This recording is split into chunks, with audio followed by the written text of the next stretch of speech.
아침에 나로 주의 인자한 말씀을 듣게 하소서. 긍휼이 많으신 하나님 아버지, 오늘도 주님의 자비하심을 찬양하며 우리가 있는 곳에서 주님을 예배합니다. 말씀이 인도하신 삶을 위해 잠잠히 주님의 음성을 듣습니다. 또다시 환경이 힘들어지고 특히 지역사회의 감염이 확산되고 있기에 걱정과 불안과 염려가 있사오니 우리를 불쌍히 여겨 주시옵소서. 신앙을 가진 공동체들 가운데 많은 이들이 바이러스 감염으로 인하여 사회적으로 지탄의 대상이 되어가고 있습니다. 우리의 바른 믿음과 주님이 허락한 이성으로 잘 판단하게 하옵시고, 우리 주님이 많은 사람들을 살리기 위하여 자신의 몸을 내어주신 것처럼 신앙의 공동체가 어려운 시국에 더욱더 많은 이들을 위한 결정들이 있게 하시며 세상에 큰 영향력을 끼치게 하여 주옵소서. 오늘도 가정에서 있는 곳에서 찬양하며 예배하며 기도합니다. 우리를 용납하시고 용서하여 주시며 주님의 넓은 품으로 품어 주시옵소서. 모든 것을 감사하오며 사랑이 많으신 예수님의 이름으로 기도합니다. 아멘. 다 같이 찬송가 454장을 찬양하시겠습니다.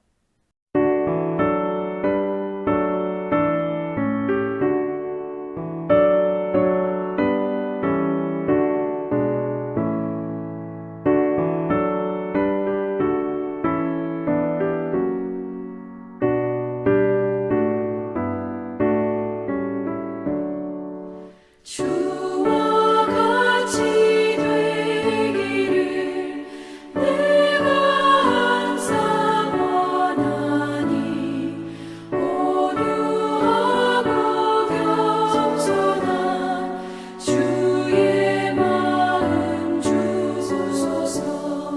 세상에서 우리가 나 그대로 있을 때 주의 형상 닮아서 살아가게 하소서. 비록 작은 새라도 돌보시는 나의 주, 나와 함께 계시어 나를 지켜주소서. 마음이 깨끗한 일을 내가 항상 원하니, 악한 마음을 버리고 살아가게 하소서.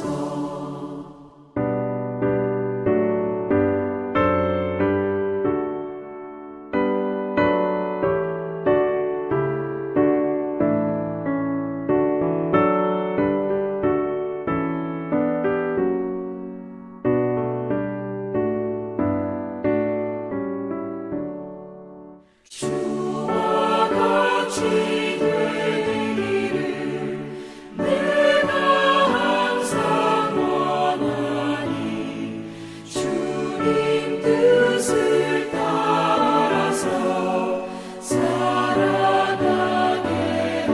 하소서.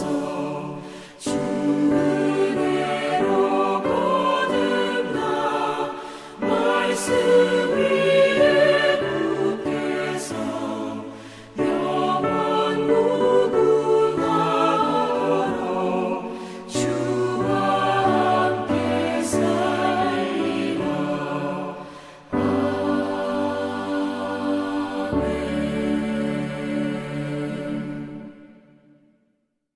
1월 29일 오늘의 말씀은 누가복음 9장 37절에서 50절입니다. 이튿날 산에서 내려오시니 큰 무리가 맞을세 무리 중에 한 사람이 소리질러 이르되 선생님 청컨대 내 아들을 돌보아 주옵소서. 이는 내 외아들이니이다 귀신이 그를 잡아 갑자기 부르짖게 하고 경련을 일으켜 거품을 흘리게 하며 몹시 상하게 하고야 겨우 떠나가나이다. 당신의 제자들에게 내쫓아 주기를 구하였으나 그들이 능히 못하더이다. 예수께서 대답하여 이르시되 믿음이 없고 패역한 세대여, 내가 얼마나 너희와 함께 있으며 너희에게 참으리요. 내 아들을 이리로 데리고 오라 하시니 올 때에 귀신이 그를 거꾸러뜨리고 심한 경련을 일으키게 하는지라. 예수께서 더러운 귀신을 꾸짖으시고 아이를 낫게 하사 그 아버지에게 도로 주시니 사람들이 다 하나님의 위엄에 놀라니라. 그들이 다 그 행하시는 모든 일을 놀랍게 여길세 예수께서 제자들에게 이르시되 이 말을 너희 귀에 담아두라. 인자가 장차 사람들의 손에 넘겨지리라 하시되 그들이 이 말씀을 알지 못하니 이는 그들로 깨닫지 못하게 숨긴 바 되었음이라. 또 그들은 이 말씀을 묻기도 두려워하더라. 제자 중에서 누가 크냐 하는 변론이 일어나니 예수께서 그 마음에 변론하는 것을 아시고 어린아이 하나를 데려다가 자기 곁에 세우시고 그들에게 이르시되 누구든지 내 이름으로 이런 어린아이를 영접하면 곧 나를 영접함이요 또 누구든지 나를 영접하면 곧 나를 보내신 이를 영접함이라. 너희 모든 사람 중에 가장 작은 그가 큰 자니라. 요한이 여짜오되 주여, 어떤 사람이 주의 이름으로 귀신을 내쫓는 것을 우리가 보고 우리와 함께 따르지 아니하므로 금하였나이다. 예수께서 이르시되 금하지 말라. 너희를 반대하지 않는 자는 너희를 위하는 자니라 하시니라. 코로나 환경이 또 비대면 예배 상황으로 만들고 있습니다. 우리 지역에서 확진자가 많이 발생하였고 더욱이 교회에서 운영하고 있는 TCS 국제학교에서 집단 감염이 있어 대면 예배가 아닌 또 비대면으로 새벽 기도회를 하게 되었습니다.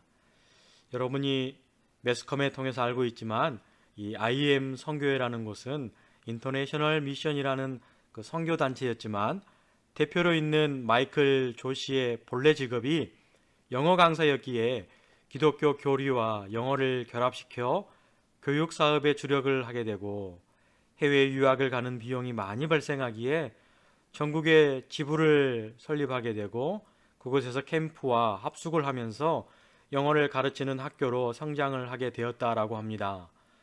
여기까지는 별 문제가 없습니다. 그러나 코로나 시국에 방역 수칙을 어기게 되었고 그 과정에서 합숙으로 인한 자녀들이 집단 감염에 노출이 된 사건입니다. 그래서 교회가 사회로부터 많은 질타를 현재 받고 있습니다.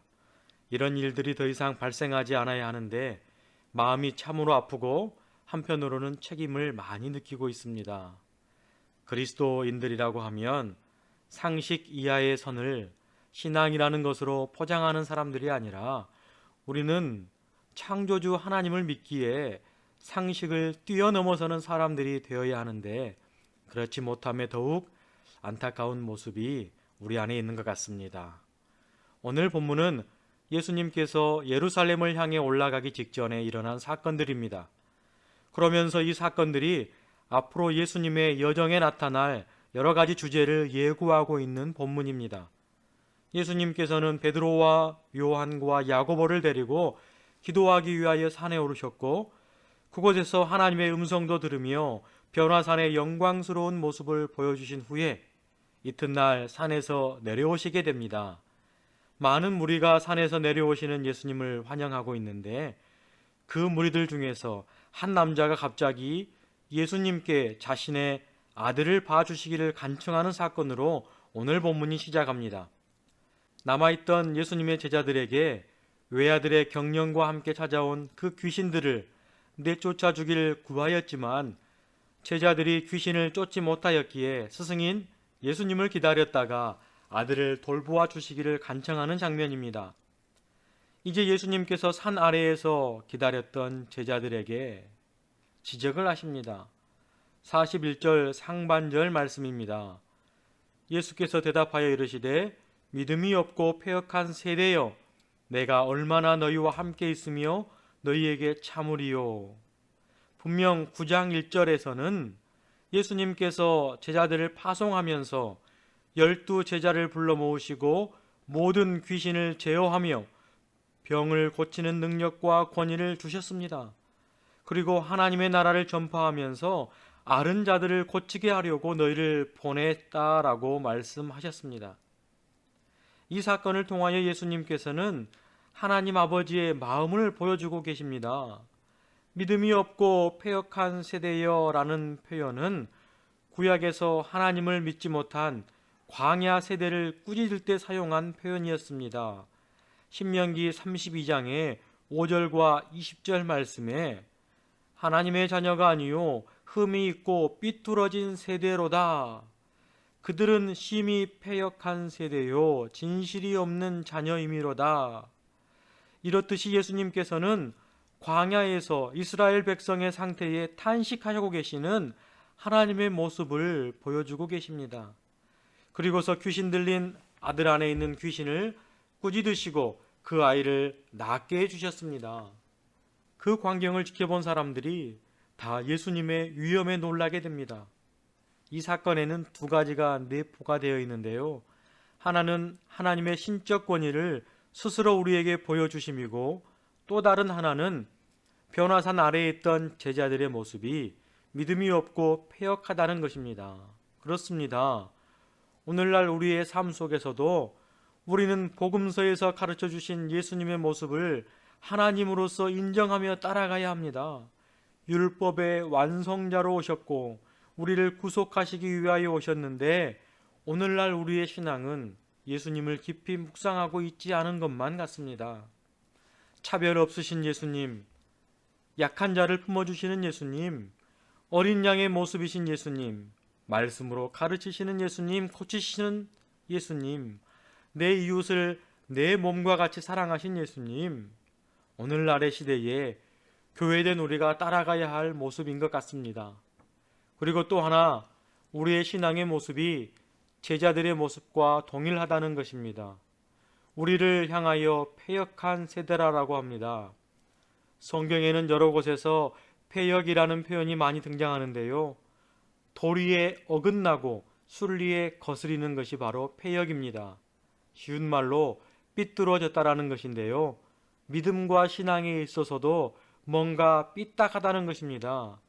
우리는 다시 오실 주님의 길을 예비해야 하는데, 교회는 주님 오실 때까지 바른 길을 제시하며 살아야 하는데, 그 길을 닫고 있는 우리가 패역한 세대가 되어버렸습니다. 다시 한번 참으로 어려운 시대에 그리스도인들이 하나님의 약속 위에 믿음을 신실하게 지키며 세상을 향하여도 순리대로 복음을 증거하는 삶을 살도록 부단히 애써야 할 것 같습니다. 이제 예수님은 자신의 순환을 또다시 예고하십니다. 44절에 인자가 장차 사람들의 손에 넘겨지리라. 이 말씀은 이사야 53장에 나오는 고난받는 종의 운명을 떠올리는 단어를 사용하시며 넘겨지리라 라고 말씀하셨습니다.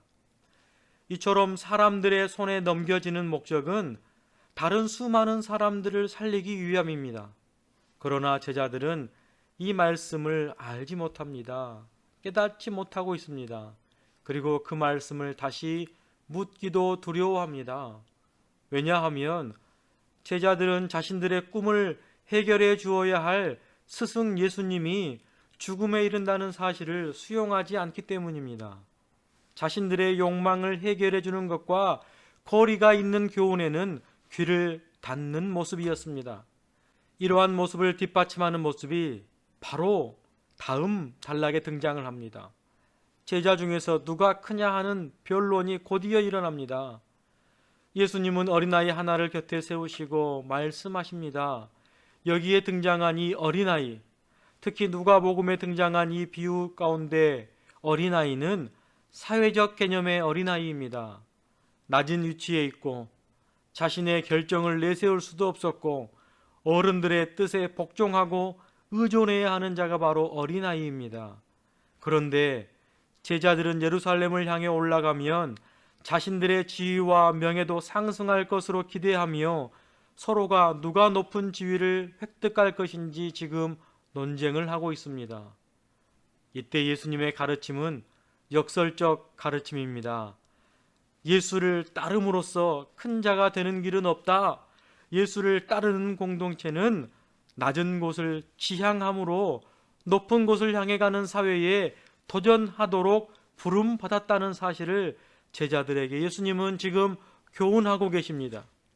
마지막으로 요한이 예수님께 질문 형식으로 말을 건네옵니다. 어떤 사람이 주의 이름으로 귀신을 내쫓는 것을 보고 우리와 함께 따르지 아니함으로 금하였습니다. 요한의 생각과 태도는 아직 예수님의 뜻을 헤아리지 못한 상태였습니다. 어린아이를 영접하는 이야기에 나타난 교훈과는 대조적인 모습입니다. 요한은 예수님의 최측근인 자신들의 지위와 통제를 따르지 않고 그 주님의 이름으로, 스승의 이름으로 귀신을 쫓는 것에 분노하여 금지시켰다고 하고 있습니다. 아직 12제자들이 큰 자들이라는 특권을 가지고 있는 요한의 조금은 부족한 태도입니다. 오늘 우리가 묵상하고 있는 본문에는 이처럼 총 4부분으로 단락이 분류가 되는데요. 여기에 나타나는 공통적인 것은 믿음이 없고 패역한 세대라는 것입니다. 오늘날 우리의 상황과 너무 흡사한 모습인 것 같습니다. 지금까지 신앙은 눈으로 확인이 어려운 형태로 존재해 왔습니다. 그래서 아직 믿지 않는 우리의 이웃들도 교회 다니는 사람이라고 하면 믿어주고 그래도 양심적인 사람이라고 평가해 주었습니다. 그런데 이제 신앙의 형태가 코로나 환경에서 눈으로 보여지고 피부로 체감하게 하므로 우리가 패역한 세대로 사회에 비춰지고 있는 것만 같습니다.